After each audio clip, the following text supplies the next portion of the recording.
Winston.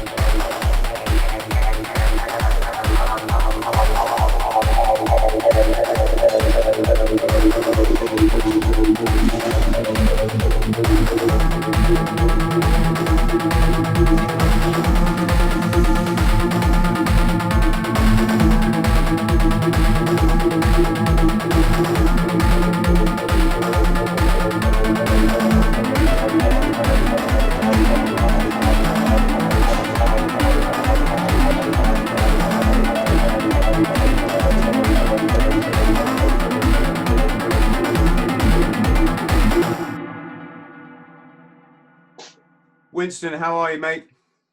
I'm good, thank you, Chris. It's great to be on your show. Finally. Yes, well, we got there in the end, and I think it's Luke Pepper, who's our mutual acquaintance. I think he follows you on social media, and so thank you to Luke for putting the two of us in touch. Luke is a man. What a wonderful man. Yeah, very. He is a nice gentleman, and he supports me on my Patreon platform as well, which is really appreciated. Right, okay. So how's life? How's the apocalypse been treating you, Winston? Oh man, I tell you something, right? Can't you see? Look at this. So no, the thing is, right, I never ever thought it'd get to this, to be honest with you. This whole thing caught me by surprise because when they were talking about shutting things down back in January, February now, or whatever, I was like, no way. And then I remember when I heard the news that the whole of Italy had been shut down, gone into lockdown. And I was thinking to myself, you know what? I was talking to my son and my children. I said, in my lifetime, I've never heard of a whole country being locked down. I said, that'll never happen in the UK. I guarantee you that. They'll never do it here. And then about 2 weeks later, there we were. It's something, it's an experience that I've never had anything like this before, because I'm a guy that's usually used to getting out there doing it. I'm always on the move, always got something going on, always got a plan or whatever. And then being able to be told that, you got to stay at home and you can't do nothing, you can't go nowhere. That was just really, really hard for me to accept, because I'm always in control. And it was like, I'm totally out of control now. So the first few weeks was just, it was a nightmare for me, a real nightmare. I found it very difficult to get into a routine. Yeah, I was actually in Italy when they started talking about that lockdown. I was snowboarding. Oh, really? Yeah, and we weren't sure if we were going to be allowed home from the airport. And to make matters worse, my snowboarding buddy, Sam, came down with a massive, well, I'd say it was either a massive cold or the flu. So no, he couldn't stand up in the airport. He just had to sit. He just sat on a carpet like this. That horrible, that horrible feeling. And of course, he was dead worried because they had all the sensors and stuff. They had the sensors in Britain when we flew out, a week earlier. So, but they didn't have the sensors in Italy when we left, which was just lucky for him. He didn't have. He had the swab. I don't know. I've heard that those swabs aren't effective at all, and they register different stuff. But he did go to the hospital on his return, and they said it was nothing. That's really scary, man. I tell you, because the thing is, I was actually working with Idris Elba in December, and he had a cold, and was suffering the effects of a cold then. And then in January, we spoke again a couple of times, or whatever. And then it was announced about this COVID thing. And then he announced that he had it, that he was tested positive. So I was really worried at one point, believe me, because I've been around him for such a long time. But luckily, when I got tested, it was like all negative. So I was very happy with that. Good. So, Winston, I wanted to ask you off the bat, Reading, my geography, I've travelled the world. Right, but you don't know where Reading is. Well, I've had some great times in the Caribbean. Oh, really? But when it comes to Reading, I'm like, because I know you were born there, and your parents are from the Caribbean, right? Right, my parents are from Jamaica, and my mum still lives out in Jamaica. My father lives in New York now, and Reading is, I don't know if you know, Ascot, Sunningdale, Windsor. Well, Yeah, the point I was getting to is I know roughly where it is. I didn't. I'm trying not to sound rude here, but I didn't think someone from the Afro-Caribbean community would grow up in Reading. Not of our age, can I say? Yeah, I know what you mean, because it was a very national front-run city town back in the old days. It was very much, and that's one of the things that I speak about all the time, especially in today's climate and what's going on around the world now, is because I grew up in Reading, and believe me, used to have to fight almost every day. You know what I mean? Because I was definitely a minority back then. Back in the 60s and 70s, you were a minority, you know what I mean? And so you had marches. I remember seeing the National Front march through Reading on a regular basis, and the skinheads and all that kind of stuff. And so it was a constant battleground, you know? Yeah. So yeah, that's what Reading was like back in the old days. And I was talking to my parents about it just recently, and I remember there was a toilet. It used to be one of those underground toilets you go down to, a public toilet, and in the center of Reading. And it used to have a sign on there saying no dogs, no Irish, and no blacks. You know what I mean? So imagine you grew up knowing this and seeing this, you know what I mean? It's tough. But yeah, Reading's always been my hometown though. I always come back here. It's not like that anymore, I guarantee you. I think it's got to be one of the most cosmopolitan towns in the whole of England now. Yeah, I bet. So what's your take on all this Black Lives Matter stuff? I mean, it obviously it affects everybody, but do you have any particular kind of angle on it? You know, the thing about it is, it's been a long time coming, and there's no two ways about that. You know, I believe in the Black Lives Matter movement. Obviously, I'm black and whatever, but the thing about it is, for me, it's a lot of people say, well, all lives matter. Of course, all lives matter. We're not just saying it's just Black lives that matter. It's not about that. All lives matter. We take all lives, you know, so seriously, and value everyone, you know, right across the board. But for such a long time, we have been going through this same thing over and over again for so many decades. You know, and I remember when I was growing up in school, and we never got taught Black history in school. We knew nothing about Black history. I was one of maybe four Black children in a classroom of maybe 40 kids. And we knew about Christopher Columbus, we knew about Sir Francis Drake, we knew about Queen Victoria. We learned all of these history, but you never had your own identity. You had no... Mate, just 1 second. I've got someone smashing at my door. Sorry about that. Yeah, we saw about Sir Francis Drake, Queen Victoria, and so on and so on. But the thing is, we never learned anything about, or I was never taught anything about Black history or any sort of Black role models. So you grew up sort of identifying with all of these white role models and so on. And I started saying to myself, so where do I come from? I couldn't find that. I couldn't see my identity. And my parents were very much of that generation that they came over here to England to make a better life. And they were very much a case of, okay, you know, you have to work really hard and you have to fit in. You know, this is a new country, a new start, so work really hard and fit in. And that's the kind of stuff my parents drummed into me, you know, as a kid. But I was like, well, how do you fit into somewhere that you stand out so much, you know? And there's no one teaching you where you're really coming from. And plus the fact, I suffered with dyslexia. So when they were studying in school, and there was no diagnosis for it back then, you know, so it's basically, you know, I used to disrupt the classes because I couldn't keep up with the rest of the students. And so because of that, I was constantly getting thrown out of class, you know?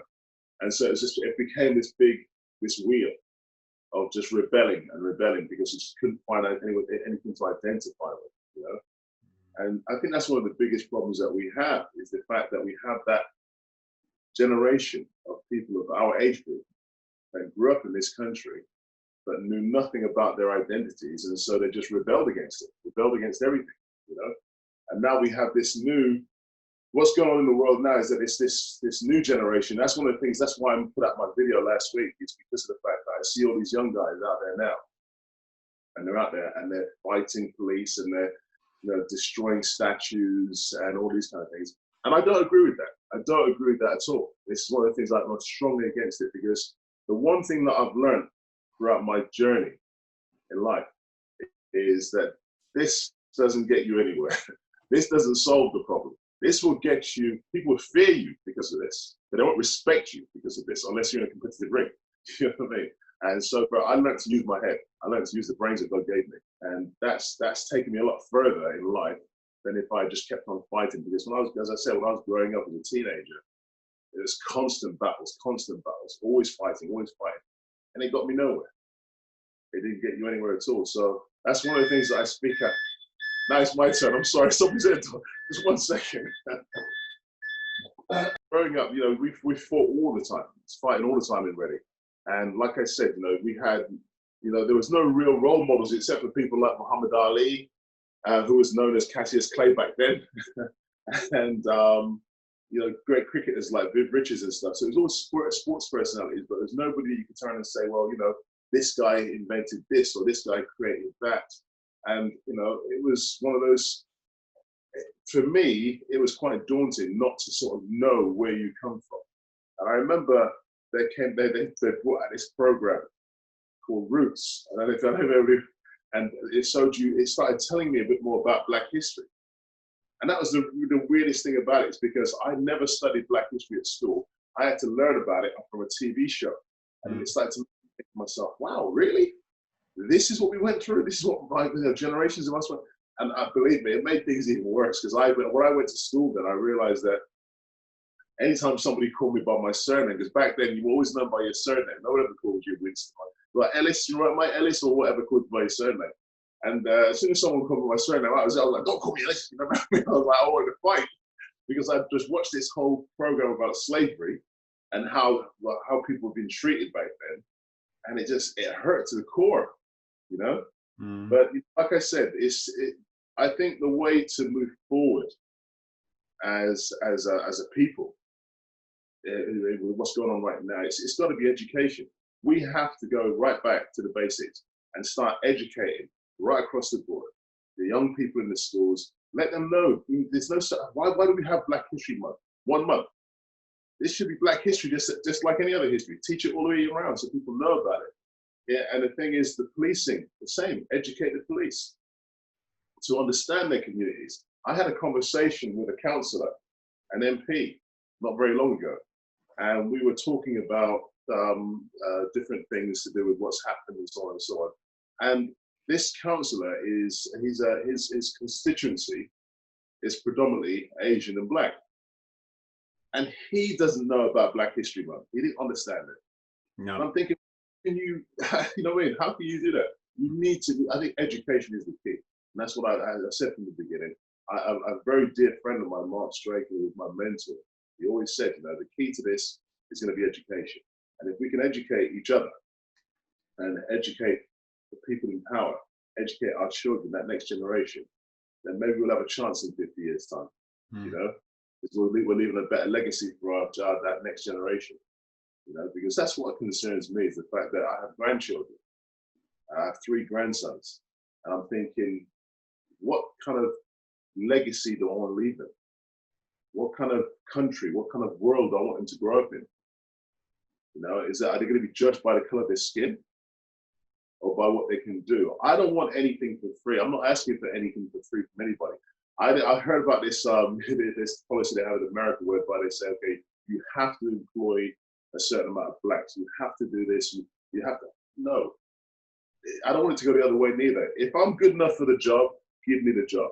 You know, if I work hard and I deserve that job, give me the job. If I do a fantastic, if I invent something or I create something or whatever, give me the appraisal and the valuation that I deserve. Don't just give it to me for the color of my skin. You know, so I've got very strong views about that, and I've caused a lot of problems because I'm very outspoken about it, as you may have guessed that. But you know, that's just how I feel. Yeah, but you're going to be. I mean, I actually bought the DVD box set of Roots because it was such a powerful. Well, let's go back to the book. Arthur Haley, wasn't it, that wrote Roots, and it. Arthur Haley, that's right, yeah. Arthur Haley, and I think it was for many of us. And I watched the TV first, and then I was interested to buy the book as an adult. Right. And for many of us, it was a very in-depth insight into the slave trade in Africa. And That's even right. saying Africa is kind of part of the problem, because of course it wasn't all of Africa, it was certain regions. Yeah. And then of course historically you've got different groups of people going to Africa for the slave trading. So you had the Arab slave trading, then you had the sort of colonial or more recent times. Right. And the fact that just fascinating things like the different tribes didn't speak the same languages, so there might be 500 dialects all around. Yeah, it's true. 500 indigenous Africans put on this ship to sail this horrendous journey, right. all shackled and no toilet, no nothing, right? And you might not be able to speak to the guy next to you because he's from a different, right, yeah, tribal barrier. And yeah, it was a really powerful book. And right. even the bit where he tried to escape at the beginning because he was a rebel, he's probably like yourself, Winston, and certainly like me. First thing he did when he was landed in America was try and escape, and they chopped his foot. They chopped his foot off, as a punishment. And very, very. That should be read in schools. This is what I'm saying. The thing about it is, people try to bury it over the years, and I didn't realize that England were one of the biggest slave traders in the world back then. I didn't realize this, and rather than turn around and say, okay, this is a part of our history, let's teach it so that everybody can understand and we can all learn from it. What they've tried to do over the years is bury it. Let's not talk about it or push it away, pretend it didn't happen. And hopefully no one will ever talk about it. The thing about it's been bubbling under the surface for so many years now. And now that it's come to the surface, and especially with the fact that we have the internet, which we didn't have back then, the world has access to this information. And they've woken up. And that's why you see these protests happening, not just in America, not just in the UK, but all around the world, because people are waking up and saying, hey, you know what? This isn't right. And we need to stand up for our fellow man. And that's one of the things that's really warmed my heart about this whole situation, is that it's not just Black people or our minorities that are standing up. There is a lot of white people that are out there standing up and saying, no, we need to stand up for our fellow man. And that warms my heart because, people like Martin Luther King, these are the guys that turn around and say, we can do this. We can live together. There's no reason why we can't do it. It's just these small-minded people that turn around and think that, you know what, I want to have my little piece of the world and screw all the rest of you. It doesn't work that way. Yeah.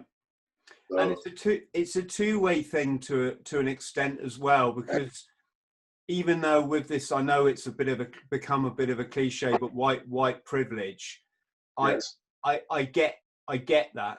I've been racist against, if that's such an expression, because I've traveled a lot, and I remember going into I booked into a backpacker in where I was in Guyana, right? So I was in Georgetown. Right. You are not going to see another white face in Georgetown, right? I can imagine. It's incredibly impoverished. It literally, you could buy crack on, not just from every corner, but you could just stop someone and say, "Oi, can I get some crack?" And they'd bring you a rock of crack for like 50p, right? Wow. And I'm staying in this real shabby, cheap I always stayed in the cheap places anyway, so it didn't bother me, but it was a cheap hotel rather. And I went to the bar to get a drink, and I think the colonial language there is English, Guyana, right. yeah, because it was an English colony, if I'm right. Apologies if I've got that wrong, folks. But you're more educated than I am, sorry. Yeah, well, I mean, Brazil, for example, is Portuguese, and the rest of South America tends to be Spanish. But I think that the colonial language of Guyana is actually English. So I went up and said, "Can I have a beer, please?" And the guy went, and he just kept cleaning the glasses. And I thought, okay, he's just taking a minute. So Right. I stood there, waited a minute, waited 2 minutes. I said, "Sir, could I have a beer, please?" And okay, right. Of course, it didn't affect my life choices or my ambitions or whatever that, but it was because I was white, right? And Right. and it was interesting. I remember thinking, my God, this is probably like the first time in my life I've had to experience what a black person historically has had to, you know. That's it. And the thing is, a lot of people, they say, you know, oh, you know, I experienced this, I experienced that. The thing about it is, you have to imagine, it's something you can't take off. Mm. Not that I want to take off, but your color is something you can't take off. And so you've grown up through life, and you can see the different reactions in people's faces when you meet them. And you can tell the people that are afraid, not sure, have got a feeling. It's just become so easy to read after a while, you know? And this is something that's just ingrained in you. And trying to explain that to some people is just impossible. They just don't get it. They go, well, you should toughen up, you know what I mean? Or forget about it, or let it go. I'm like, you know, it's not that easy to do. It's not that easy to do. Because when you're judged by the color of your skin, and you can't hide that fact of this is who I am, this is what I am. It's just, it's really, really hard. And it's just the same. That's why I feel so strongly and do so much work for people with disabilities as well. Because as soon as you see someone with a disability, people tend to, there was all that sort of like, back in the day, it was like something you shunned, you got away from, you know? And this is something, again, I hate that kind of ignorance, if that makes any sense. Absolutely hate that. Yeah, I'm often saying on my podcast, I face it every day, mate, because I've battled addiction. I don't know, battled it. I've experienced addiction, let's say, for a good part of my life. I've been chronically mentally unwell, as in I was in psychosis for on and off for a few months as a result of my drug addiction. Right. And I say this a lot, you know, out of all the words people can use to describe me, which could be best-selling author, pilot, skydiver, global traveler, Antarctic explorer, podcast host, YouTuber, you know, I could go on and on and on, right? Let's flip the script. I should be interviewing you right now. Please do. But the interesting thing there is so many people go, oh, you're an addict. It's like, this is how ignorant we are. We're taught to attach the worst label to someone, you know, and then frame their whole. Does it bother me? Of course it doesn't. I'm an enlightened individual. I don't care what people say. In fact, it actually makes me laugh when people ping me these things, because it's a good place to be when you can laugh at it, right? No, definitely, I agree, because the thing is, at the end of the day, you know, there's one thing I learned very early on, is that you can't make everybody happy.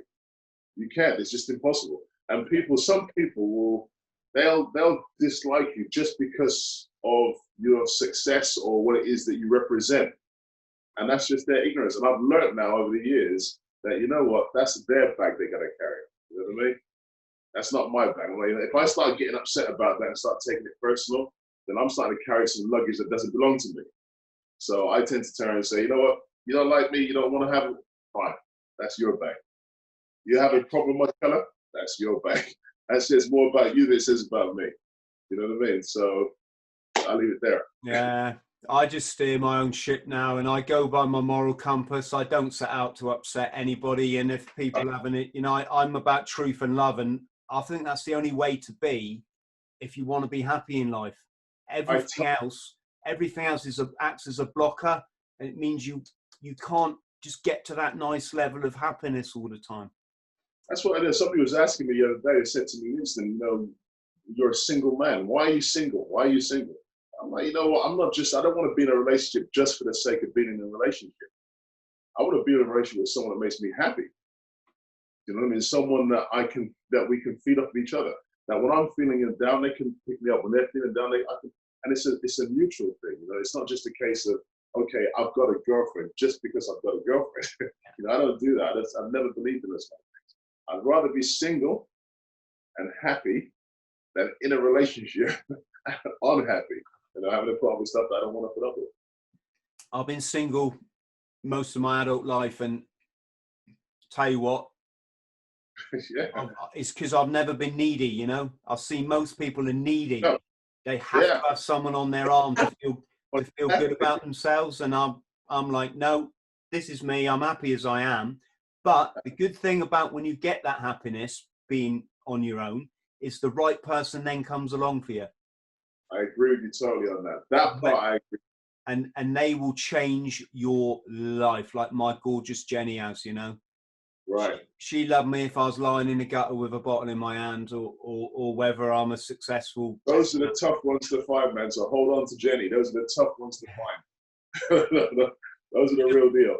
One last thing I'll just close with. Right. Hopefully this can be a lesson for everybody listening and watching. You know, I've lived in Plymouth a lot, and they actually opened a wine bar here, right, called Hawkins House. Right? Okay, we're a naval town, fair enough, but Captain Hawkins is known for being the world's most prolific slave trader, right? And I get the history, I get the you know, the naval aspect of but how is a black person supposed to feel? There you go. Walking past an establishment in the year, this was like 2015, right, where the owners have named it after a slave trader with absolutely no comprehension that that might be a bit upsetting for people, you know? This is the thing. This is the kind of things I was saying, because, like, you know, I was having this conversation the other day, and I said to someone, I said, look, they were saying about the statues. And I said, listen, I disagree with them ripping the statues down like that. Don't get me wrong. They should be taken down. They should be put in museums. They should be whatever. But they shouldn't be, you know, people shouldn't take the law into their own hands. I don't believe in that. I said, but think about it carefully. They said, but it's part of our history. We should have it up. I said, well, listen, hold on, man. Jimmy Savile was part of your history as well, wasn't he? And you guys had monuments and statues up about that guy all over the place. And as soon as they found out that he was a pedophile, that was it. You ripped them all down. You know what I mean? That's what being a. This is a guy who enslaved 80,000 Africans, shipped them over here.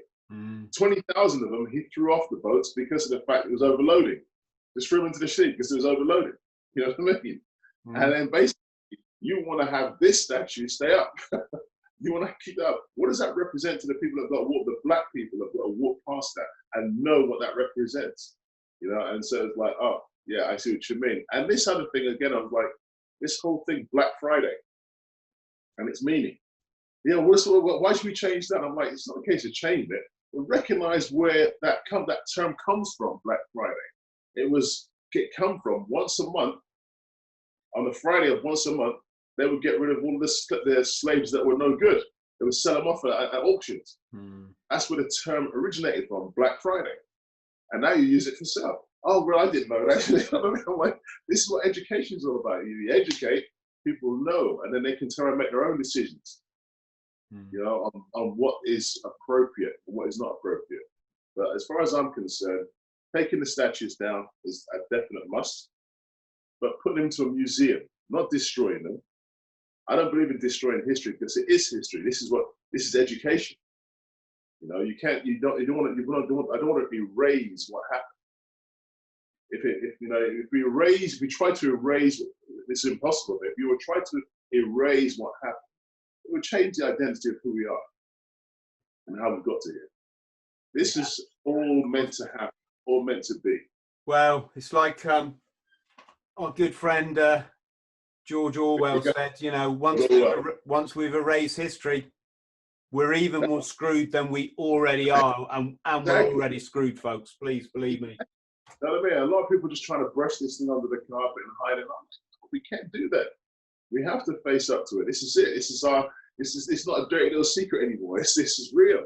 You know what I mean? And we have to face up to it. Not just, I'm not just talking about white people either. This is blacks as well, because, you know, these people that want to go out there and fight against all this. I said, no, we have to learn to live together. We're sharing this whole planet, you know? And the one thing I've noticed, and it was really strange, I've been living in this house here. I've just moved in here since August.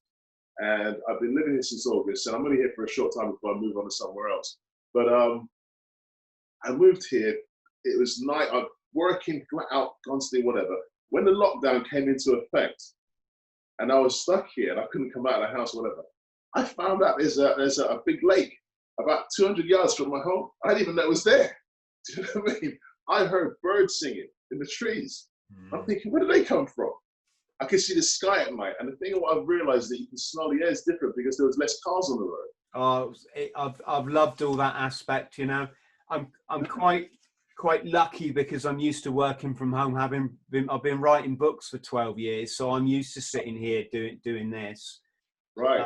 And then to hear the birds, and we're not far from a dual carriageway, and you don't hear that drone of trucks going up all day long. Yeah, it's been that was amazing. Can I tell you a funny thing though? Is we actually probably share. We actually have something in common. Is that if your parents were from Jamaica, yeah, they would have been brought there as slaves from the mainland America or straight from Africa? Would that have been? I would have thought, that's a good question. See, that's more my history because apparently my ancestral background is Arawak Indians. That's from what I've understood. And my grandparents, they were from Cuba. Okay. So my grandparents on both sides were from Cuba. So, and apparently they were brought over from Cuba to Jamaica. Yeah. And they worked on a plantation for an Irishman. And his name was Ellis, and that's where we got the name, obviously, because slaves. Ah, yes. You get slave master's name, so that's where the Ellis name. I'm just looking at Cuba on my map up there because I was fortunate to go to Cuba a few years back, and that's a hell of a place to visit. I want to go visit. I really want to go visit. I want to visit where my grandparents were born because apparently it was just a beautiful place to go visit. So that's on my bucket list. It used to be in the old days. I don't know how it is now, Winston, but you used to have to like fly to America, but then you used to have to go to Mexico to fly to Cuba because the Americans won't let directly. Yeah, it was funny. But our common ground is that my ancestors actually were THRALL is my surname. It means slave or bondage. And we were the lower caste of Viking society. Oh, really? So that's a bit of a spinner because that, on the one hand, that means we're part of a warrior, race of people, and on the other hand, we were the lower class of those warriors. So, hey, listen, you still get a foot in there. That's the thing. Yeah. No doubt. I spent a lot of time. I spent a couple of years ago. I spent a lot of time down in Plymouth. Yeah, so I actually really like it down in Plymouth. I know there's a 24-hour like a cafe. Yeah, that was there. It says these big breakfasts, man. That's called Good Bodies. Bit of advertising for you, Good Bodies. There you go. That's the one. Good Bodies. I remember it. I've eaten there a couple of times, man. Hey, better still, you can get a pint in there at 8 o'clock in the morning. So if you've been out all night. I found that so strange. I couldn't believe it. And the thing about it is, I could never finish one of those breakfasts. I just never finished. It's just mad. Beautiful. I love that place, man. It's really cool. I love that. Hey, with 3 steps, was it 3 degrees of separation, and it's Good Bodies that. Good bodies. So yeah, that's a bit of promotion for them there. So your fight career, then, this is exciting. Yeah. 3 times martial arts champion. It was what it was basically back in the old day. I started studying martial arts at the age of 12. And how I got into the martial arts is because I was a Boy Scout, and we did this thing they call the Duke of Edinburgh Award. And I was really into my Boy Scouting at the time, and they said, okay, you have to have like a hobby badge, like an activity badge, have a hobby or whatever, so that you can get this badge, because you have all these little badges to put on your shoulder. And I was like, okay, well, what can I do? I ain't got nothing of interest. Like, what do I do? And literally about 2 weeks earlier, they'd opened the martial arts school at the bottom of my road where I lived. I didn't even know what martial arts was. I didn't know what it was. I had no idea of martial arts and what it was all about. I just thought to myself, well, I'll do this for a couple of weeks and then I'll get my badge. So I went and joined this martial arts school, and this guy's teaching us all these moves and stuff like that, and I fell in love with it immediately. It was just like, this was home. I was at home. And so I started studying the martial arts, gave up the Duke of Edinburgh stuff. And at the age of 17, I moved to America on my own and entered the US Open. And that was my first professional martial arts tournament. And I won that at the age of 18, which is great because I was there at the time when you had Chuck Norris and Billy Blanks and all these guys. They were on their way coming out, and I was on my way coming in, so to speak. You know what I mean? Mm-hmm. So it was great for me to see these big heroes of mine, and now I'm starting to take these kind of pedestals. And back then, literally, there were so many organizations that had martial arts. They were like, okay, we are the world champions in this, and we are the world organization in that. Everybody had a world organization. So when I say that I'm a 3-time world champion, it means that I fought in 3 different organizations and I won. Wow. You know what I mean? But nowadays that'd be different because now it's all singled down. It's all like, you know, it's a much more difficult, a much more difficult trophy to wear.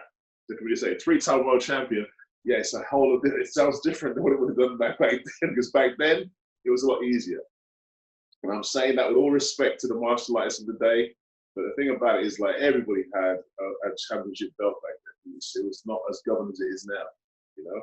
But yeah, I did the full contact stuff. I used to love fighting because I believe that you can't be judged. You can't judge a man by the belt he's got around his waist. That was no good to me. I thought to myself, that's not going to win the battle. That's not going to win any kind of fight. I want to know whether or not this stuff really works. Does this shit work? You know what I mean? So I would actually go and enter into competitions. I'd go to different martial arts schools. I'd challenge teachers, other instructors, just to fight and see if I could beat them. And so I went to Germany, Holland. I went all over the place, competing, entering competitions, just so I could see whether or not I was on this level. I deserve to be on this level. Because if you're wearing a black belt, to me, it's got to be more than just keeping your pants up. I tell you, it's got to represent a lot more than that. And which discipline did you fight in? I started out with a thing called Lao. The first ever style I did was Lao Kung Fu, and then I went on to a thing called Hungar, and then I studied Eagle Claw Kung Fu. And so I've studied these 3 disciplines. And then when I wanted to compete, I got into the Thai boxing. So that was with Toddy, Master Sken, all those guys back in the old days, Ronnie Green, all these guys back in the old days. You know what I mean? So then I got into the full contact Thai boxing side of things. And of late, I've started doing a little tumbling jiu-jitsu with a few friends. So, because I'm always trying to expand my mind when it comes, I love the martial arts. That's something that's always been a part of. So even at 55, I still love to turn around and mix it up a little bit with the young boys. Mm. Yeah. You'd get on well with my friend John Hegan, who was on the podcast the other day. He's a fellow ex-Marine buddy of mine. Right. And he got a Gracie Jiu-Jitsu black belt. Wow, that's an earned black belt right there.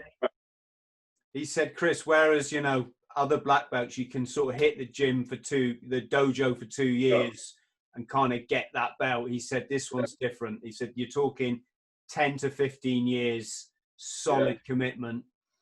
The Gracie belt is one of the hardest black belts to get. And the thing is, it's well deserved because these guys, they opened the world of martial arts. They really did. They really did bring it down to a whole different level because what they represented back in the day and what they still represent today is the fact that we don't care what style of martial arts you do.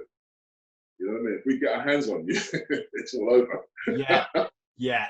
That's exactly what John said. You know, when they grapple, and they can take down the biggest guys. That was the thing back then. It was a case of they didn't care what kind of martial arts you did. And that was their standpoint. If we get our hands on you, it's all over. And that was a strong statement to make. And I tell you something, I've competed against some of the Gracie guys over the years. And in the end, I said, you know what? If you can't beat them, join them. Because I thought, you know what? This is real. Because you throw a kick and you leave it out there too long, they got you. You throw a punch, you leave it out there too long, they got you. If you leave any part of your limbs just exposed just that little bit too long, they got you. You know what I mean? And to me, that was just like, you know, I have to show these guys the ultimate respect and start, you know, really learning. You know. How do you feel then about this when you like Joe Rogan? He's obviously a big fight fan, and Conor McGregor's been in the media massively over the last sort of 3, if not 5 years. Do you keep up with all that kind of stuff? I do. I keep up with it, but you know what? The thing about it is, now I'm going to upset a lot of people. I know I am. What I'm going to say, because you know, I respect fighters. I respect the training. I respect the discipline. I respect what it stands for. The whole mindset of, you know, discipline, respect, and all the people like Conor McGregor. I really did respect him when he first came out. And the thing about it is, that whole Mayweather and bullshit and all that kind of, I don't see why you need to do that. You know what I mean? You're a fighter. You're a man. I respect you for what you put your body through. You've gone in there. You fought against the best. You beat them. Why the brash, loud mouth, scream? I know it sells tickets, but man, it just takes away from the art. Money compromises everything, though, doesn't it? You know. There you go. I can't show respect to that because. And the example it shows to young people that this is an acceptable way to speak to your fellow human being in such an ancient discipline as the martial arts. It's a shame. It's disrespectful, because the thing about it is, I grew up in an era whereby you called everybody sir, miss, Mr. this, Mr. that, and you know what I mean? You never swore in front of your adults, you never swore in front of adults. You never disrespected females, you know what I mean? It was that's the kind of era that I grew up with, those kind of morals. And to see these guys go and stand on national television, international television, and they're effing and blinding and calling each other names and disregarding their parents, and I'm like, you know, come on, seriously. What has that got to do with the sport? What has that got to do with the art of what you can do as a man? And you've taken away that whole respect value and that whole moral standing that the martial arts stood for, as far as I'm concerned. So yeah, I know I'm going to piss off a lot of people by saying that, but I just think to myself, this doesn't belong in sport. It just doesn't. I don't think you'll piss anyone off on my podcast. They're all. I get a really lovely following of humanists. You know, right? They have to be to follow me, because I'm like a one big social lecture from me. But my background's youth and community. Well, my degree was in youth and community work, so I'm sort of passionate about young people, obviously, and through that you do a lot of anti-discrimination work, and everybody should study anti-discrimination from a very young age to understand how oppression manifests on very different, complex, interwoven. We both agree totally, Chris, man, because the thing is, like I said, it falls back to education. And if we start them very young, then we're building a future. We're building a solid future. We're a much more better chance to build a nice solid future. So we're talking from the same hymn sheet. Yeah. You know, people say to me, listen, what do you reckon is a solution to all of this? I said, listen, I haven't got all the answers. I'm not pretending to have all the answers. But what I'm saying is, a good place to start is with our children and with education. And let's work it from there. You know, and in that way, we're going to try. We've got a good chance of getting something. But if we just turn around and keep sort of like putting these little labels on things and then identifying this little problem and say, okay, you know, we'll put a little label on that, we'll call it this, and then we'll turn around and put a little community fund together to deal with that for now. All you're doing is you're just putting like a band-aid on a bullet wound. You know what I mean? It's just not going to stop the bleeding. You have to turn around and get right back to the basics. Let's go back to the fighting then. Is that how you got a foot in the door in Hollywood? I mean, were you a stuntman or something? I'll tell you something, right? That's got to be one of the most craziest stories of my life. I'm not joking.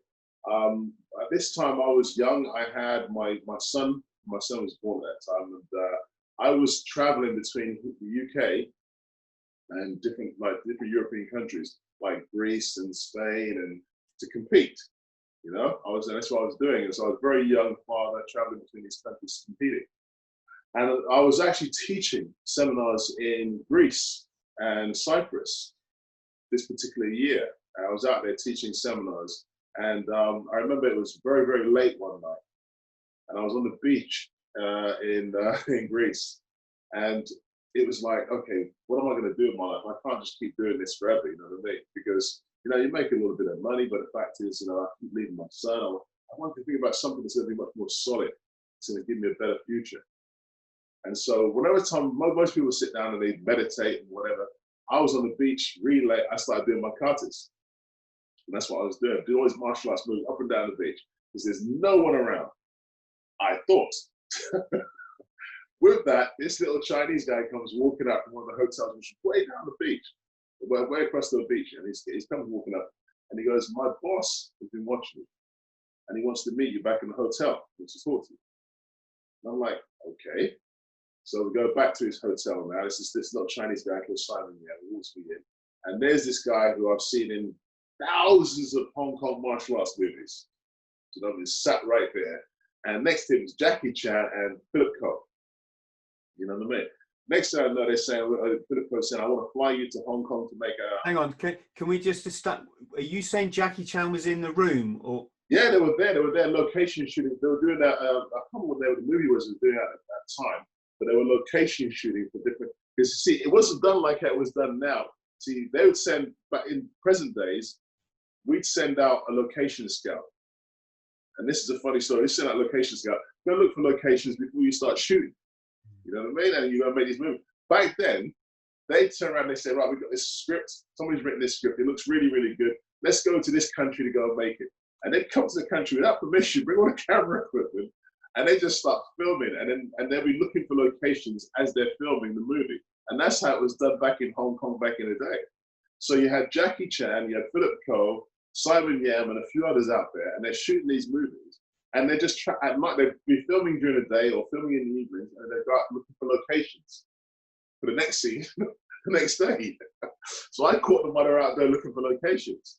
So basically, cut a long story short, they've offered me to come to Hong Kong to make a movie. And I'm like, okay, who do I tell about this? I came back to the UK. I told nobody because I thought, there's no way anybody is going to believe me. Here I am, a black guy from Reading, you know, come out of school with almost nothing. And all of a sudden, I'm going to try and tell people I'm going to be working on a Hong Kong action film. Like, yeah, right, no one's going to believe me. So I didn't bother saying anything to anybody.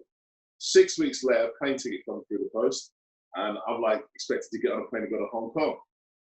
And I'm thinking to myself, Christ, hold on a minute, I don't know anybody in Hong Kong. I don't even speak the language. And I'm black. I'm going to stand out like a sore thumb. Do you know what I mean? What year was this, Winston? 1987, 88. Okay. That's 8 years before I lived. I lived in Hong Kong for a year in 95 and 96. We were there at the same time. I didn't leave until the changeover in 97. Okay. I ended up staying there because I stayed in a place called Atley Chow with his South Horizons. I lived on that part. It's on Hong Kong Island itself, but it's right out in the newer area where all the Westerners would live. Yeah, that's right. You know what I mean? You would have gone. Did you drink in Wan Chai? Of course. Yeah, our past. Joe Bananas, all those kind of places. Yeah. A place called China Jump. All right? Yeah, I was the doorman on Joe Bananas, Rick's Cafe. Yeah. And I won't say the name, but in my book it's called Club Nemo. Anyone who's been in Hong Kong probably gets it's a Chinese run place. Yeah. Well, it's a 14K run place. Yeah. Yeah. Did you know by any chance Milton Whitaker? Yes, Milton. Yeah. We have the same circle of people we know, man. I'm telling you. We got that in common. Yeah, you know, because the thing I'm in touch with a guy called Mark Houghton. He still lives out there. Very good friend of mine. I think he's the longest surviving Westerner in Hong Kong. He's been out there for so many years. But I was there for 10 years in the end. I stayed there for 10 years. I worked at China Jump. I made about 32 films there, action films. You know what I mean? So I was literally one of the only black guys that was working in Hong Kong action films. So basically, it wasn't even a casting I went to. I used to get a phone call from a young lady called Judy. She acted as my agent. And she said, okay, you're working on a movie with Jackie Chan tonight. And then a couple of days later, oh, now you're working with Jet Li on another movie. I'll come to this place and come to that. And so I just turn up to locations, start filming. I wouldn't even know what was in the script. I wouldn't even know what part I'm playing. I literally just turn up and start filming. Incredible. And that's how it was. It went on like that for 10 years for me. And it was incredible. But right towards the end, it was amazing because I got this opportunity to work as a personal bodyguard to Don Johnson and Charlie Sheen when they were opening all the Planet Hollywoods. And they were opening Hollywood in Hong Kong. And so I was looking after those guys. And through this, I got into a little bit of a situation with Jean-Claude Van Damme, who had come over. And we had a little situation happen between us. And a couple of weeks later, I get a phone call saying, oh, Jean-Claude wants you to cast for his movie. He's doing a movie called The Quest.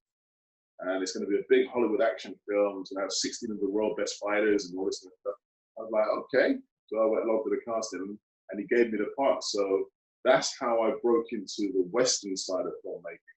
Because until now, I was always in the Eastern side of it. And I met a fantastic man called Peter McDonald who directed the Rambo films. And he was directing the Quest. And it starred Roger Moore as well as in it. So I got to sit down and have long talks with Roger Moore. And they said, it's time to go back to UK. Maybe you should take this up as a career. You should, you obviously got a talent. So, come back to the UK, get yourself an agent, and see where it goes from there. And the rest is, as they say, is history. After watching the soldiers march in '97, with those big truncheons in Hong Kong, I figured, well, it's time for me to go now. So I jumped on a plane and came back here, got my first agent. And that's really how I broke into the industry. So it was just a sequence of events that led me down that path, But the whole time I was in Hong Kong, I really didn't take it seriously. It was just like a regular job, if that makes any sense, because I didn't have to cast for it or do any study. It became just like a regular job. You know what? Turn up, do your bit. There's always fight action, do your bit, get paid. Oh, next job. That's how, those crazy times. It was funny. Milton Whitaker, so he's another big black dude. Yeah, Milton, I know. Yeah, he had a valeting business in London, South London, and he somehow, like a lot of us, ended up in Hong Kong, taking a job on the door. Yeah. I met him because we used to both train in this bodybuilding gym in Mongkok, and full of triads, these big muscle bosuns with all the tattoos and everything, right?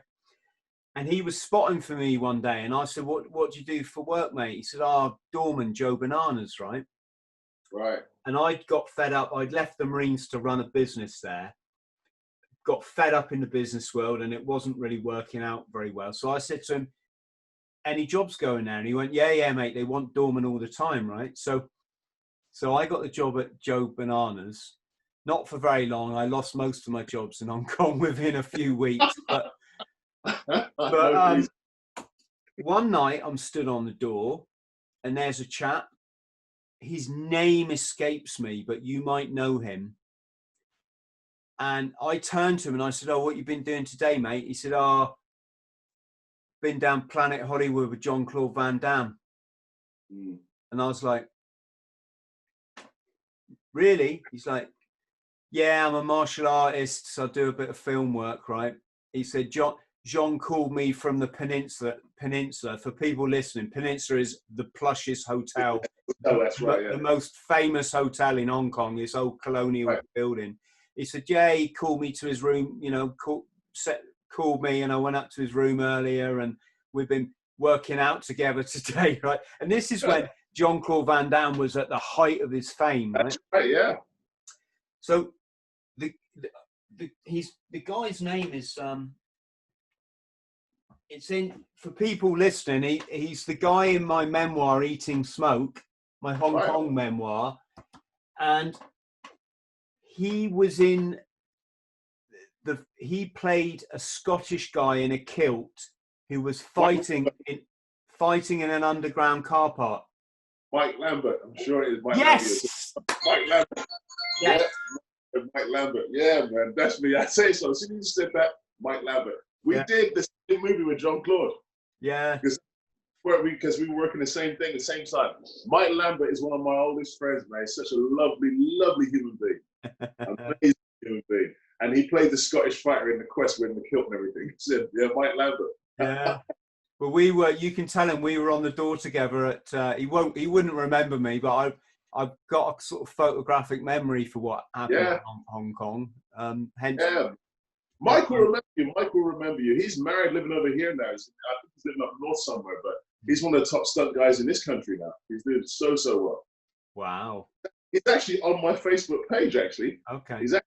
So we got to connect. I got to connect you with him. Just like put us in touch. I messaged him a while back because I put two and two together. I got on the search engine and I got that film up, and then I looked at who played the Scottish guy, and it's like, right. I think I messaged him, but his career really seemed to be taking off, and he's booming. He's one of the biggest stunt coordinators now in the world. Actually, he's doing so well.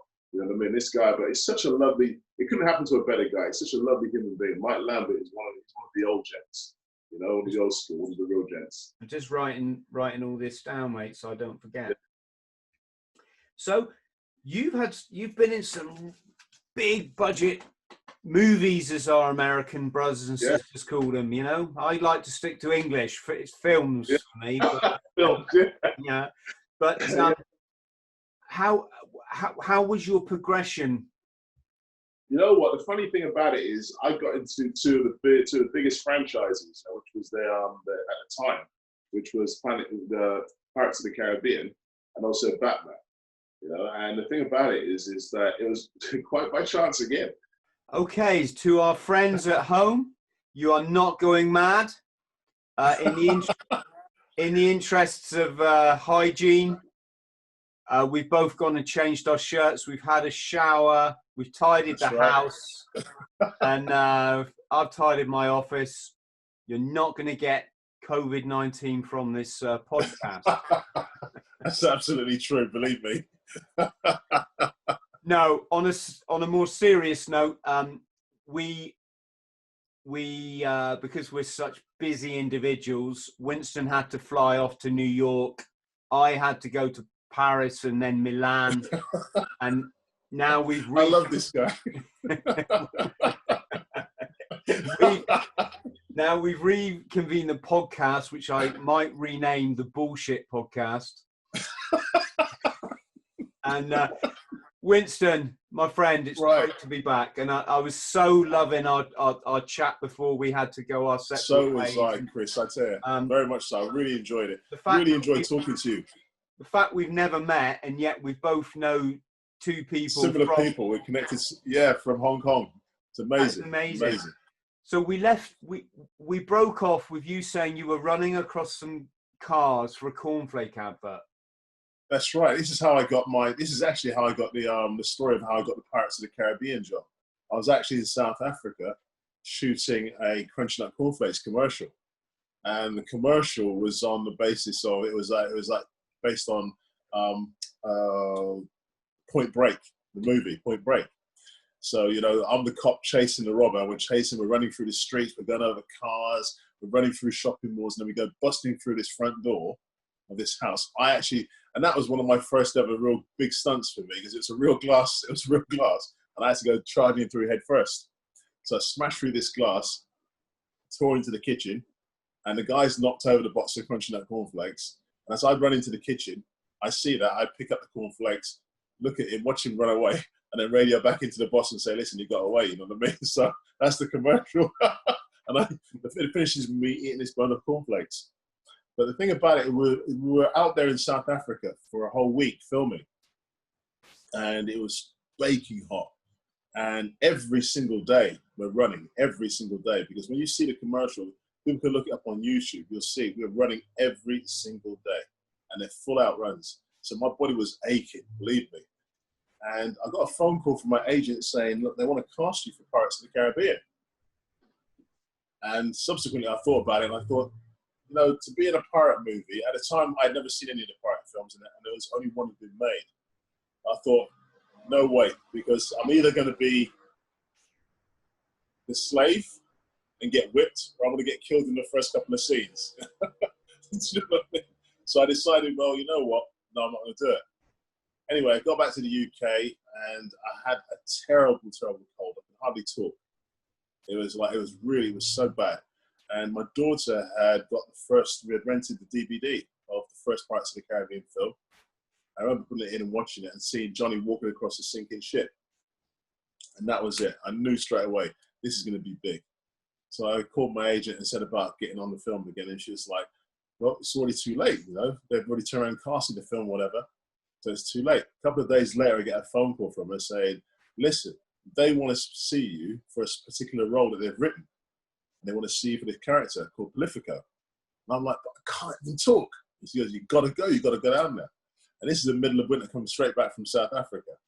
So I'm wrapped up now, got on the train, got down the subway to Soho, walked in, big monitor in front of me, and they said to me, basically, we want you to say one line, and that line is, the captain goes down with his ship.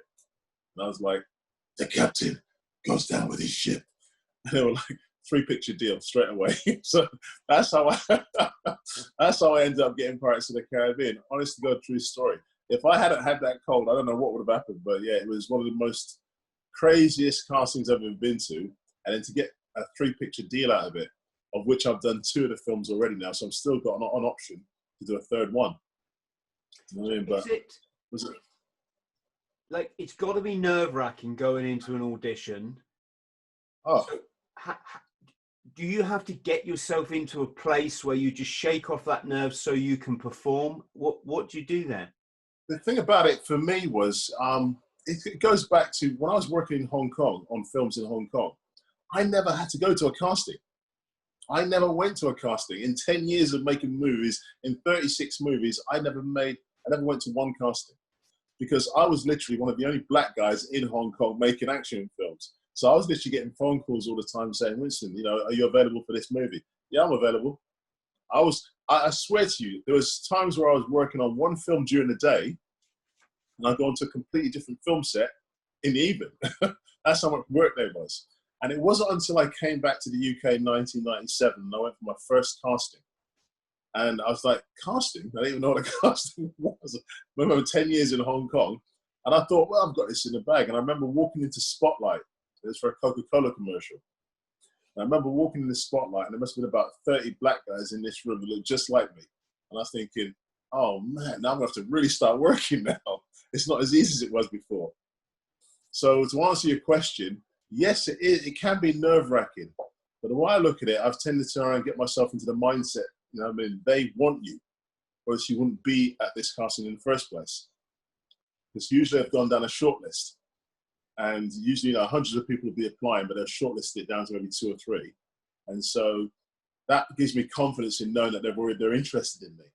And that boosts my confidence that when I get in front, I think, you know what, I've got 3 minutes maybe to sell myself to these people. So I walk in the room and I'm like, bang, right between the eyes. I'm aiming, you know what I mean? That's what it is. So once I get myself into that mindset, I suppose it's like being in the ring. I take that sort of same thing from being in the ring. Of course, there's fear when you're getting in the ring to fight someone for the first time. But you just know that you're training, you know that if I've done my training right, if I've done my disciplines right, if I've worked out right, if I get my meditation right, got my focus right, everything's in the right place, this should be, you know what I mean, this should be straightforward. As long as I've done my homework, it'll be straightforward. And that's how I tackle my castings as well, the same type of attitude. Do you get a touch of imposter syndrome when you rock up for these things? Do you think like, oh my God, if they really knew the real me? Yeah, of course. It's funny, you're saying all the funny thing about it is that it's so true. For me personally, I do. And I always think to myself, I wonder if somebody would recognize me or know me. I remember when I did Pirates of the Caribbean, and I'll never forget this. We landed in LA, okay? And there was 7 of us as actors that flew over from the UK. And they had sent 7 limousines. We're all going to the same hotel, mind. They sent 7 limousines to pick us up, okay? And I was like, forget this, we all get into one car and we went. But the thing about it, they lined us up we went to the studio on the day, and we all were in one long line. And Johnny Depp, Gore Verbinski, and Jerry Bruckheimer were walking along, shaking hands, introducing everybody. And the thing is, when I looked at the rest of the guys that were with me, Andy Beckwith, you got Jonathan Lindsley, You got Chris Adams, you know, some amazing, these guys are big actors, you know what I mean? They've been in so many big things.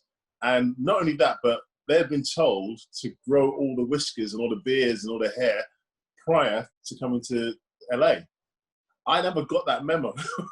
So I turned up, I'm clean shaven, looking kind of GQ. And there's this line of these 6 guys with all this long, shaggy beards and this kind of stuff. And I'm thinking, I'm in the wrong place. And when they get to the end of this queue, they're going to figure out I'm in the wrong place, you know what I mean? And they're walking along, they're shaking everybody's hand, introducing everybody. And as Johnny's shaking these guys' hands, he's saying, oh, your character's going to be like this, and we expect your character to be like that. And he's going along, he's telling each person what their character is going to be like. And when they got to me, I remember he shook my hand, and then Gore Verbinski looks at me, he went, yeah, we just want you to be cool. That was it. That was my directive. We just want you to be cool. So that was the one point I thought to myself, you know what, I'm going to get sent home because they're going to realize that this is the wrong person that they've asked to be at this meeting. But it was one of the best experiences of my life working on that film. Oh, I've got so much, Winston, I've got so much to ask you about it. Right. Just quick, sorry to our friends that I'm a slight alleyway here, but did you ever meet Andrew Daz in Hong Kong? Andrew Daz. That name sounds familiar. It does sound familiar, but I can't put a face to it right now. But that name does sound familiar. Massive martial arts guy in Hong Kong. He's Portuguese. Yeah. Speaks fluent. Yeah. I think I know who you're on about. I think I definitely know who you're on about because the name does sound familiar. I just couldn't remember picture the face. But Portuguese guy, I think I might have met him definitely. See, my publisher over there, he put an advert in a paper, model required for a photo shoot for a book cover, right? Right. And because of my shenanigans in Hong Kong, because I was off my head on crystal meth half the time, I used to go on the roof of my skyscraper and do handstands on the little parapet and look down at the traffic, right? Not recommended anybody at home. So to recreate that book cover, they found this really old, antiquated tenement building in Wan Chai, just like the one I lived in. And they wanted a guy in their minds playing it safe publishers, just to walk along next to the parapet, and they were going to then superimpose him onto the parapet. I see. Yeah. This guy rocks up. It's Andrew Dash. Sorry, Andrew, about pronouncing your name. I've never actually heard it in real life. I've only seen it on my Facebook. But so he rocks up, and they're like, right, what we want you to do is stay away from the edge, but just walk. And he went, no problema, no problem. Just hops up on the edge of this parapet and walks down it. And if anyone wants to see him, that's the guy on the American cover of Eating Smoke. So yeah, another guy that's made it big over there, movies through the martial arts. But bringing it back to your Hollywood Pirates experience, right? Did you meet Mackenzie Crook? Was he not one of the Mackenzie? Yeah, Mackenzie, man. Mackenzie, we stayed at the same hotel. We stayed at the excuse me, 1 second, please. Please. Sorry about that, guys. That's okay. Sorry. Yeah, Mackenzie Crook. What a lovely actor. What a fantastic human being. Do you know what I mean? Crazy. Well, we stayed at the Pelican Bay Hotel in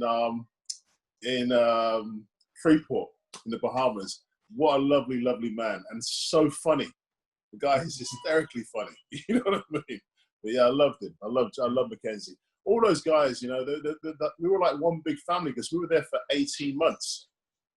And we had a couple of breaks, but predominantly we were there for 18 months. And we're living on this little island of Freeport. And we're eating together, we're drinking together, we're working together, we're sort of socializing together with all these different, Johnny Depp and Orlando and Kiera and Jonathan Lindsay, Andy Beckwith, Chris Fretlaw, the list just goes on and on and on. And it was just amazing. 8 months? 18. 18? Oh, is that because it was the 3 films, yeah? We did 2 films back to back. It was number 2 and number 3 we did back to back. Wow. So they had no break. So it was basically we had 2 movies. Because remember, they made the first one. Excuse me, please, 1 second. Yes. I forgot where I was now. So yeah, I had the feeling, Winston, like the whole shoot these days, what with technology and budgets and schedules, I thought a film was like wrapped in 6 weeks. I wish. We were out there for 18 months in the Bahamas, and we had a couple of breaks where they took us over to LA, and then we were allowed to go home at one point back to the UK for 2 weeks, and then back, and that was it. But altogether, it was 18 months we spent back with them between LA and the Freeport. 18 months on the two films back to back. What a tough life. Listen, let me tell you something, right? When I tell people that we're in the Bahamas making this movie, and we're out there for 18 months, they're saying, "Oh, they were so jealous." But I'm telling you something, right? The first couple of months, it was like, yeah, it was like heaven. It was fantastic. You're getting paid, you're on. But then after a while, it became like Groundhog Day, because every couple of weeks you see a new ship come in, and there'd be new tourists that come in, and the tourists wanted to try and know, because obviously everybody knew they were making Pirates of the Caribbean on the island. So it was the same questions, the same photographers, all the photographers trying to get these photographs, sneaky peek photographs of you. And after a while, it was just like, yeah, it was like Groundhog Day. You just wanted to get home to reality. So after 18 months, it was like, yeah, thank you. I want to come home. I wanted to be at home again. But it was an amazing experience. And obviously, I'm going to ask you, how do you get on with Johnny Depp? What an incredible man! I still keep his picture up in my house. I don't really sort of like put a lot of celebrity pictures up around my home and stuff like that. But his picture is definitely got pride of place on my shelf. He is such a fantastic human being. Because I remember when we first met, and he started asking me about my children, and he asked my kids' names. And then straight from that meeting, about 3 months later, we were working together on a particular scene, and he was like, "Well, how's Ellis and Aisha?" And he remembered their names straight off. I'm thinking, you must meet thousands of people every day, and you remembered my children's names. That was a big plus for me. Oh, lovely man. Yeah, lovely man. Amazing. Yeah. Hey, he's probably got your photo on his wall. That's what I reckon. I would wonder about that, I tell you. And yeah, how just because I love my fascinating questions, because they fascinate me. If they fascinate me, right, I hope they fascinate other people. But the sort of question I would ask, and no disrespect to your good self, Winston, but right, he's obviously, what they call an A-lister. That's right. How do these guys conduct themselves with respect to, in the old days, you'd go back to your trailer, wouldn't you? And you wouldn't come out, and what the hell they did in there, I've got no idea. How does that work these days? I mean, do they get out and go around town, or? Listen, I tell you something, right? Working on the pirate set was one of the best in the world for me, because, like I said, everybody was down to earth, and they hung out with us. We ate together, we drank together, we socialized together. One of the funniest and greatest moments of my time out and doing Pirates, we all had these trailers, our own individual trailers, while we were on location. And this was actually in LA. And we were told that, okay, we've got a big celebrity guest who's going to be doing a guest appearance on this particular picture. And I'm thinking, well, who's this? The rumors came out that this guy's playing Johnny Depp's father. And it turns out it was Keith Richards from the Rolling Stones. So I was like fascinated to meet this man. And he had a trailer just down the way from mine.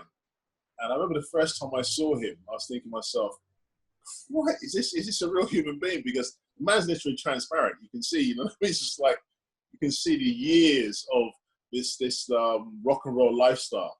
You can literally see through it. And in the rock morning, and roll lifestyle is a great euphemism for sex and drugs.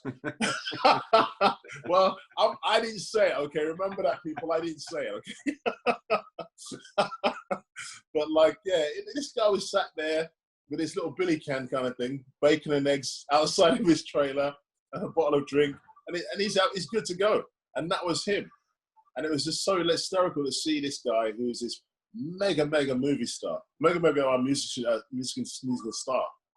He's on a film set, and he's got his little billy can doing his old bacon and eggs, and and I'm thinking, typical English, you know what I mean? It's just like right there doing his typical English, but you can take what they say, you can take the person out of the gut, but you can't take the gut out of the person. You can take the man out of England, but you can't take England out of the man. So it was just that unique, and was a lovely moment for me. And there was a scene where he first appears, and he's standing there, and he's talking to everybody by the desk, and he's met us all for the first, and it's this big scene. And people don't realize that under the table, Gore Verbinski, the director, is holding him steady because he was off his face. So he had to be held up. It's so funny, man. Yeah, it was brilliant. We had some fantastic times on that film set, believe me. So I'm just making some notes here because I don't want to forget these little gems. So all in all, a great experience. Oh yeah, it was an amazing experience, and I met so many wonderful people who we're still friends to this day. Do you know what I mean? We've kept in touch and remain friends to this day because, like I said, you spend 18 months with someone on an island, you either become really close friends or enemies. You never see each other again. Well, thankfully, we've become really close friends, and it's moved on from that. So it was an incredible experience and a massive turning point for me in my career. Yeah, after that, I got Batman with Heath Ledger. After that, and it just started to snowball. And that's when I started thinking about getting into production myself and producing. You know, so yeah, it was a massive turning point for me. And what part did you play in Batman? I was one of there's a scene in where Heath Ledger as the Joker, we've captured him. We think we've captured him and he's been killed, and we're bringing him to our boss. And basically, I play one of the henchmen who's the bodyguard of the main bad guy. You know what I mean? So it was a fantastic piece of, and you know, sitting and talking to Heath Ledger and mixing with that guy. What another lovely human being! Such a talented actor. You know, can you see my mum in the background there? I can, yeah. They call it a cameo, don't they? In Hollywood, that your mum's got a cameo. Seriously, I'm gonna take her back to Sarah's, man. I'm gonna take it back to Jamaica. Come over there that week, please, Mum. Hey, it's cool. It's fine. Winston is absolutely fine, mate. Don't worry. I think this is the good thing about podcasting, is it's always interesting. Right. So yeah, you're quite fortunate then to meet the legendary Heath Ledger. Literally, it was a few weeks before he passed away. I literally got to meet him. And the funny thing about it is that how we got talking was when I first saw him, he was all dressed up as the Joker. And he was standing in the corner and he was performing these little tricks to himself. Just doing these little magic tricks to himself. And he did this one thing, and everybody knows it, where you put the coins on your elbow and you catch them. And he had about 4 or 5 coins on his elbow and he was just catching it. And I was like, that's not impressive. So I thought, I had a pocket full of coins at the time, and I stacked them up really nice and high. And I went, watch this. And I caught them all. And from that moment, we were just like this. We started chatting and started joking. It's amazing. Just something so simple, you know? And it turns out that I was flying to New York in about 3 weeks' time, and he was actually going to be in New York. So I said, I'd love to be able to, maybe we meet. And it turns out that the apartment that my father has, or we have in New York, is literally 2 doors, two blocks away from where he was staying. And I swear to you, I remember the day like it was yesterday.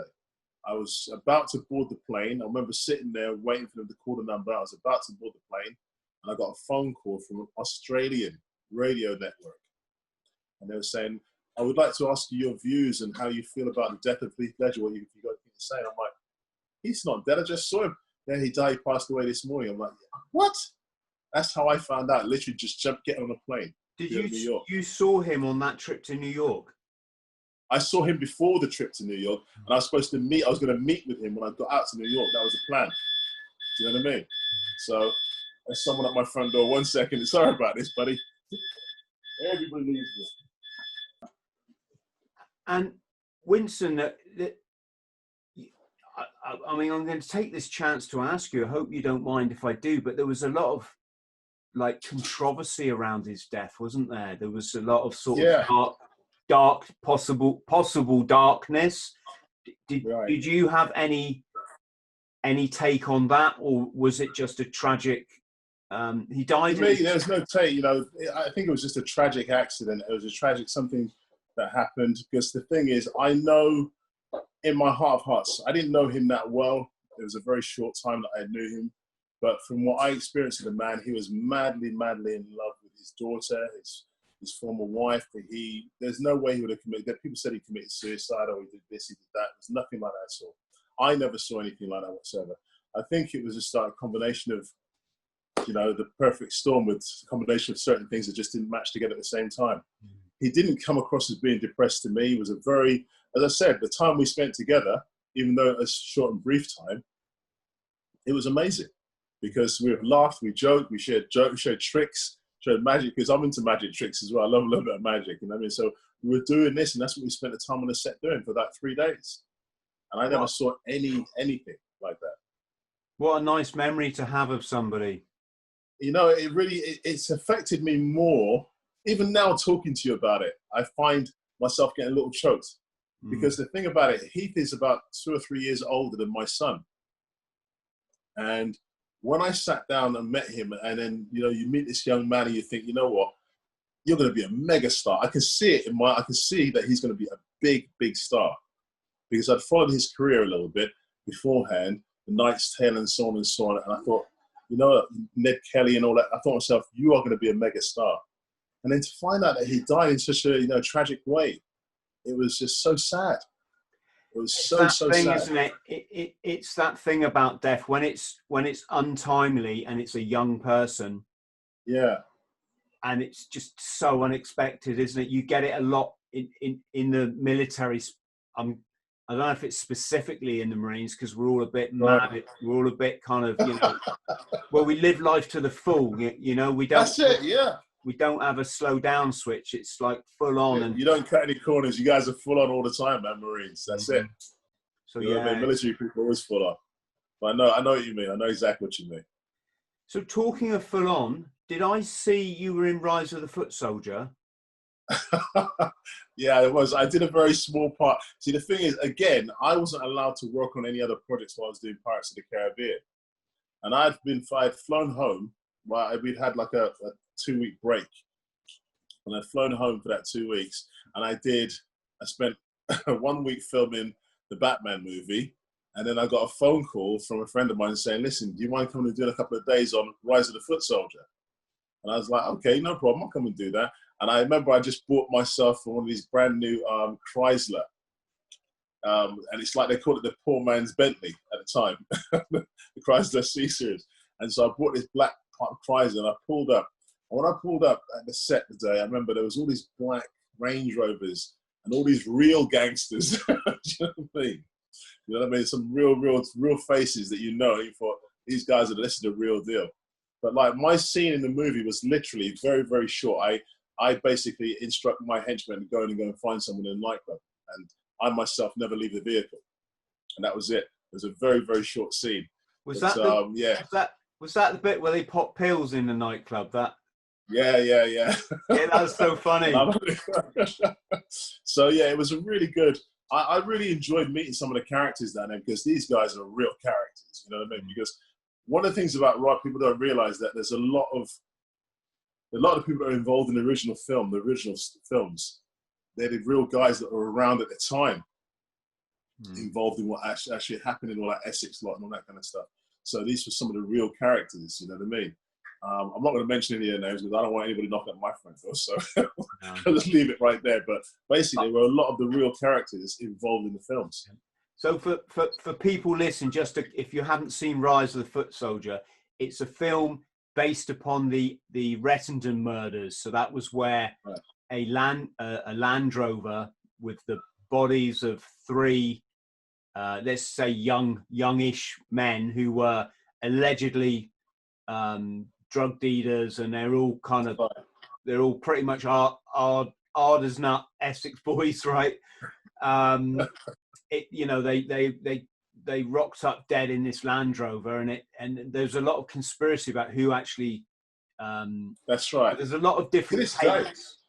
Yeah. On who actually shot. They're all blasted with shotguns. So it was very messy, a very messy business. And Rise of the Foot Soldier is based on the life of Colton Leach, isn't it? On his young That's life. it, Carlton Leach, you know what I mean? And he's a lovely guy, a lovely, lovely man, you know what I mean? But like I said, it was one of those projects that it was nice to be a part of and see and sort of experience.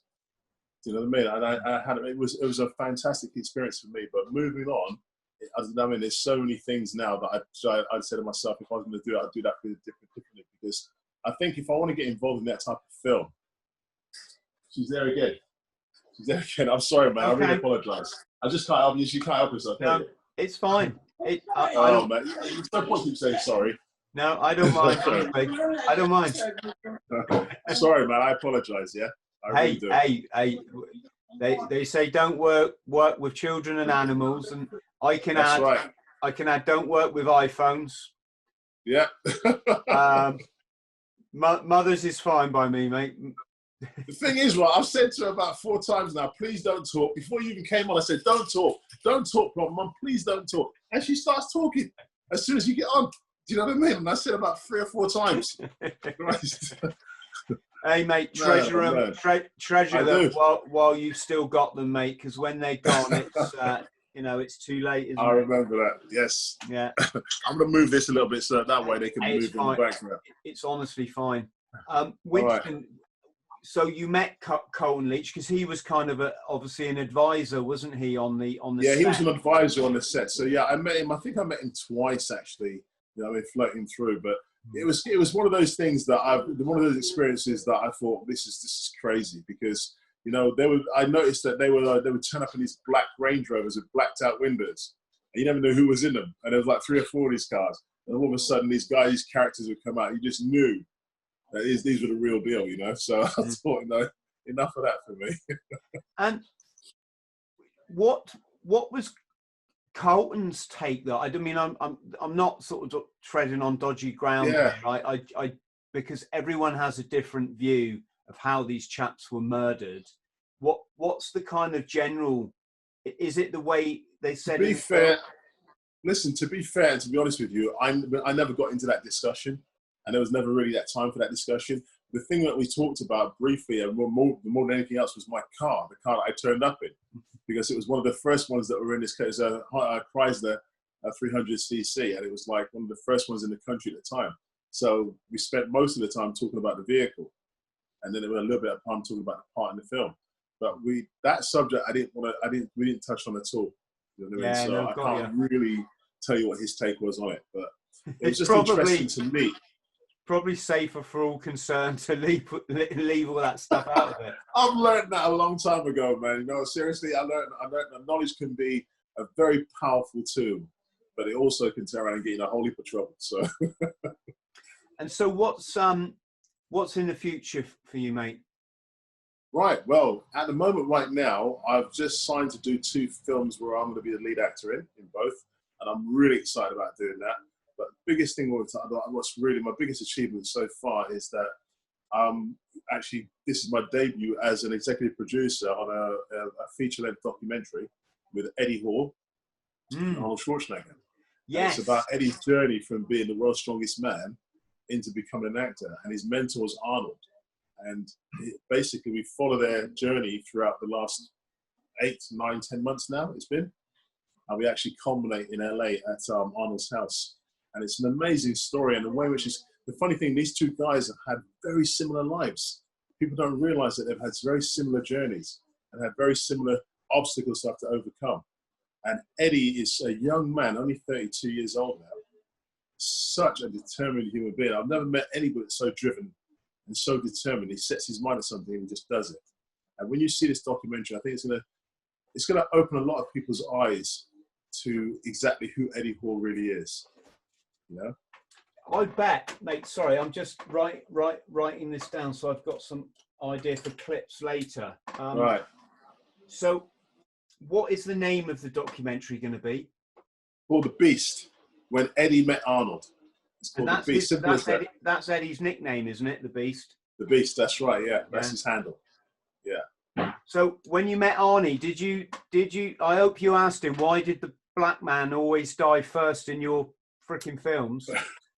I never got a chance. The first time we actually had our first official meeting with Arnold was amazing. It was funny because We were at the Grand Hyatt Hotel in Birmingham, and we waited 13 hours for him. 13 hours we waited for him, and it was like I've never waited 13 hours for another human being in my life. But that 13-hour wait was well worth it, because when he turned up, he was just such an engaging human being, and you know, he just really connects with you, and he communicates. It's hard to explain until you meet him, but he is not your big movie star, show off, whatever kind of thing. He's really down to earth. He really wants to know you, really wants to know all about you, what makes you tick. And he asks the right types of questions, you know what I mean? It's not just the general bullshit questions. He'll ask you certain things, and if you say something, he'll be like, what about this though? And it's like, wow, you really are listening to me, you really are interested. And that's the fascinating thing I found about Arnold. You know, it's just that kind of man. Yeah, he's you know, undoubtedly worked really hard, hasn't he? That's it, and you have to admire that, because to think to yourself that this guy was the governor of California at one point, you know what I mean? And the thing about it is, coming from Austria, not speaking, when he first met, I remember in his story, they said that when he first got into acting, they said, you'll never become an actor because you can't speak English properly. You got an accent, and you can't move above that.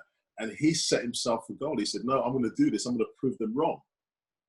Look at the history. You know what I mean? He's done that. He's made some of the biggest blockbuster movies in the world. He's one of the biggest blockbuster movie stars in the world. And not only that, he turned around and became governor of the state. So it's like, you know what I mean? Sign that. Mm-hmm.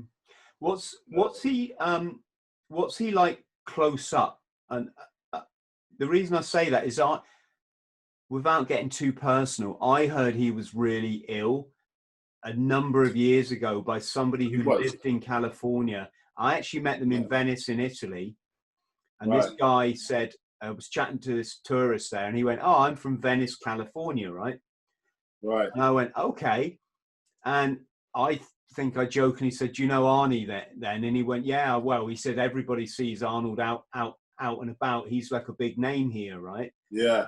And his take was that Arnie really wasn't very well. So I'll be honest, I'm quite surprised that he's still going strong. And he's still, the thing about it is he's changed his whole eating habits. He's changed his diet. He had a bad heart at one point. He had had a massive operation, but he changed his whole life around. You know, the guy's a full-on vegan now.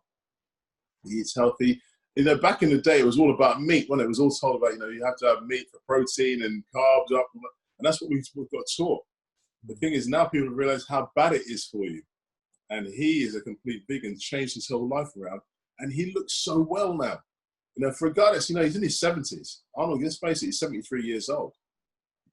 And when I met him, I was like, wow, you look good for your age. You know, because that's saying something. You know, there's not, how many people don't get to make it that far in life? You know, and yet still, this guy's 73 odd years old. He's still exercising every day, still keeping himself in shape. And he looks well. He looks really well. And did he feature a lot in your documentary, or was it just sort of the culmination? No, he features quite a bit. No, he features quite a bit throughout the documentary, because there's certain references. I don't want to give away too much, but there's certain references that we go back to. And you'll see there's different periods where we met up with him and filmed with him. And like I said, his input was just like, without him, I don't know. But his input has been invaluable on this project. You know, it really has.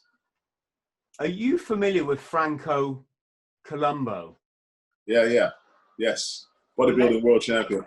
Yeah, well, let's just tease something out here, because I was massive Arnold fan in my teenage years. I used to get the dumbbells from the second-hand shop and I'd lift them. And later on, I got quite heavily into bodybuilding for a while. And when I was on ship for a year in the Marines, and I had Arnold's poster, like, was on in my little bunk space.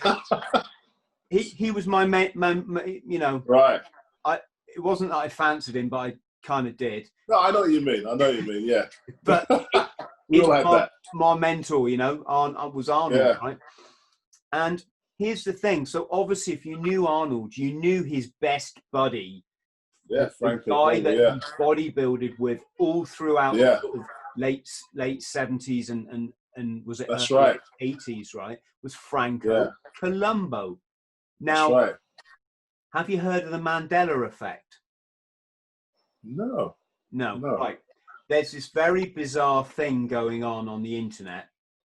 Right. Just to keep this short, I'm going to say I think it's a government, not a government, it's a shadow government psyop, because things are things that you knew from your childhood have now changed. So to give you some examples, you might have grown up with a cartoon that you thought was called this. Yeah. You Google it now, it's changed to this. Wow. There's countless examples. For example, in Star Wars, everybody, I'm saying everybody, but most people remember the classic line, Luke, I'm your father, right? It's Darth Vader at the end of the movie, right? When you watch that now, he doesn't say that. He says, I'm your father, right? It's not got the Luke. It's something like that. Friends, sorry if I'm mucking this up, but I'm just trying to give you the flavor of what the Mandela Effect is. The girl in the Bond movie where Jaws crashes down, I think it's in the cable car, and the little Austrian or Swiss girl comes to sort of help him, and she smiles. Yes, that's right, yeah. She smiles. The braces. Yes, you remember it, right? We all remember that the reason that they fell in love is they both had these braces. That's right, yeah. And later on, they even made adverts on the TV of people smiling at Richard Keel, who played Jaws, going, that's right, yeah. They had the braces. I remember that, yeah. You watch that clip now, right? Doesn't matter if it's on a home movie or what. No braces, right? You're kidding me. There's lots of things. Some of it is just mistaken memories, okay? Right. What I think they've done with this psyop, and I'm sorry if it sounds really wacky conspiracy, but please check, anybody listening, check it out, right?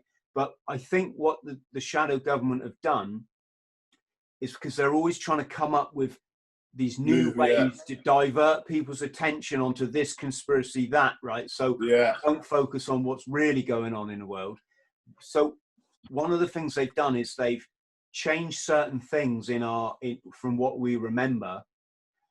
And then what that makes you do is reassess everything that you knew. And of course, we remember things differently. So, for example, many people will swear Nelson Mandela, that's why it's called the Mandela Effect. Yeah, okay, yeah. Right? That he died, I think it was like 1991. Many people swear to that.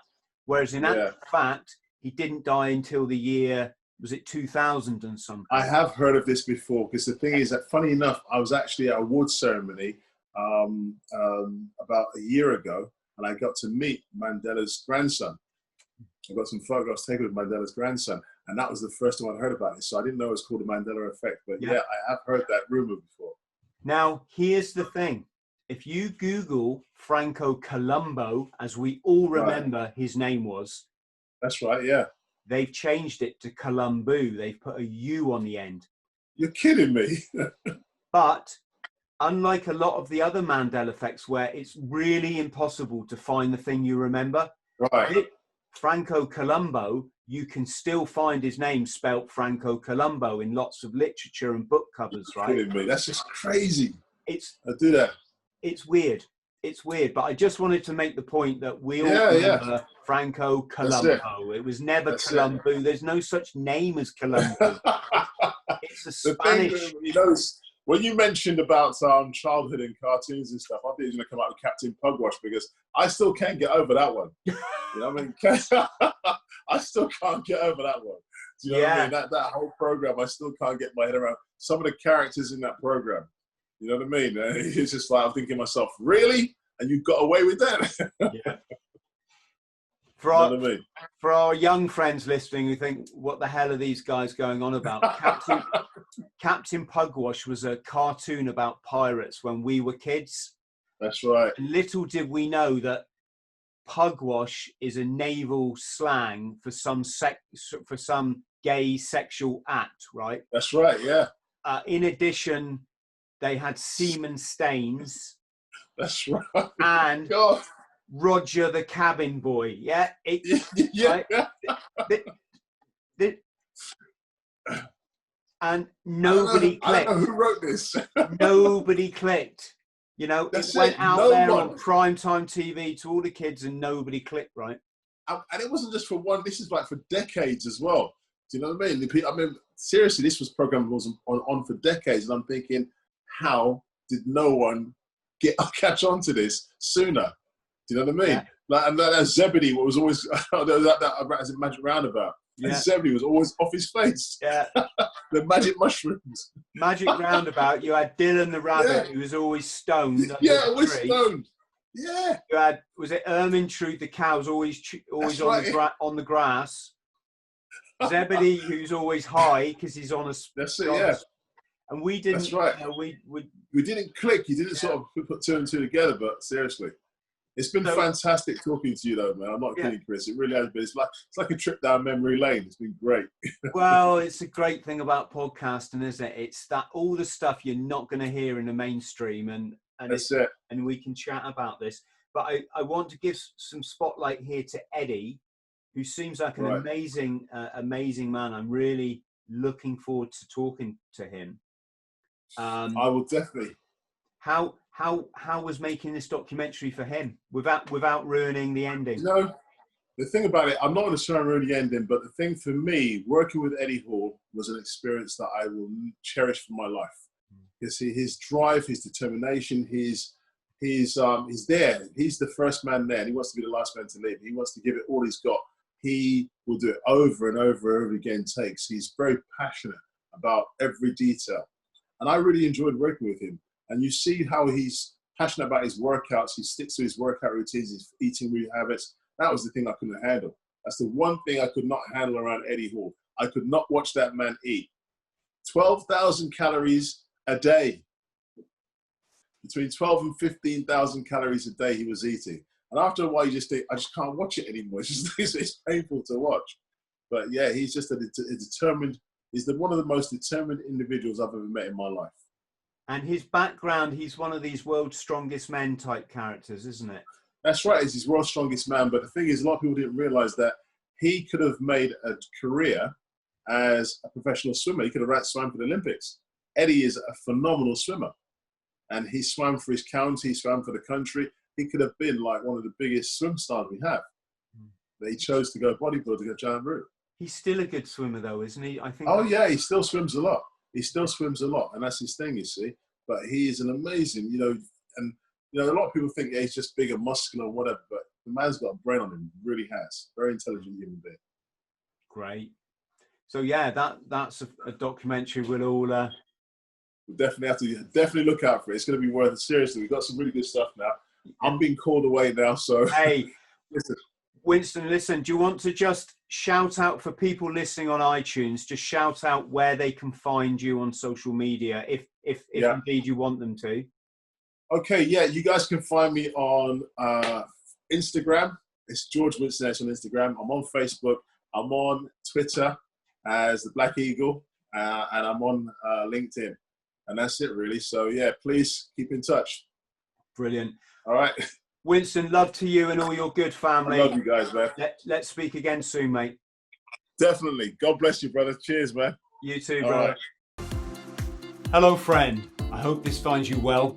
My name's Chris THRALL. I'm a former Royal Marines Commando, and I fought my way back from chronic trauma and addiction to live, work and travel in 80 countries across all 7 continents, achieving all of my dreams and goals along the way. Now I pass my simple system on to other people, but I can only help you if you like and subscribe. So please do so, because you get one life, and if you live it right, one is enough.